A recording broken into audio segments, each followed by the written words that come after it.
ఘంటా శూలహలాని శంఖముసలే చక్రం ధనుస్సాయకం హస్తాబ్జై దదతి గణాంశ విలసత్యుతాంసు తుల్యప్రభాం గౌరీ దేహ సముద్భవాం త్రిజగతాం ఆధారభూతం మహాపూర్వమత్ర సరస్వతి మనుభజే శుంభాది దైతార్థిని.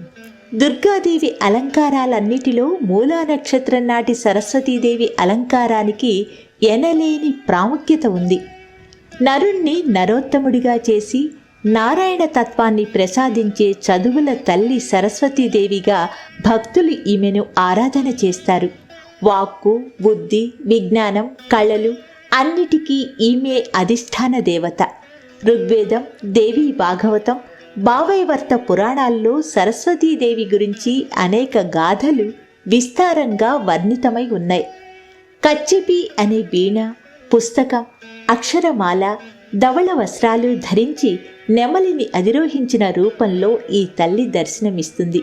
సరాంసి జలాని సంతి అస్వాహ సా సరస్వతి అని మేదిని కోసం చెప్తుంది. అనంత స్వరూపిణి, సర్వశక్తి స్వరూపిణి, సర్వాంతర్యామిని, విజ్ఞాన దేవత, వివేకధాత్రిగా శాస్త్రాలు, పురాణాలు, ఇతిహాసాలు సరస్వతీదేవిని వర్ణిస్తున్నాయి. సరస్వతి ఉపాసనతో లౌకిక విద్యలతో పాటు అలౌకికమైన మోక్ష విద్య కూడా అవగతమవుతుంది. సకల చరాచర కోటిలో వాగ్రూపంలో ఉంటూ వారిని చైతన్యవంతులుగా చేసే శక్తి ఈమెది. వాజే బిర్వాజినీవతి అని మంత్రం.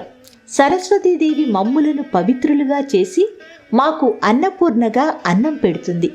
జ్ఞానాన్ని అందించి భవసాగరాన్ని దాటిస్తుంది. సకల బుద్ధులను ప్రకాశింపచేస్తుంది అని ఋగ్వేదం సరస్వతీదేవిని స్తోత్రం చేస్తుంది. ఆ నుంచి క్ష వరకు ఉన్న అన్ని అక్షరాలతో ఏర్పడే సకల వాంగ్మయం, సంగీతాది సకల కళలు ఈ తల్లి వరప్రసాదమే. అందుకే సరస్వతి ఉపాసన ద్వారా సకల విద్యలు కరతలామలకం అవుతాయని పెద్దలు చెప్తారు. వ్యాసుడు, వాల్మీకి, యజ్ఞవల్కుడు మొదలైన ఋషులందరికీ ఈ తల్లి అనుగ్రహం ద్వారానే లోకోత్తర చరితులయ్యారు.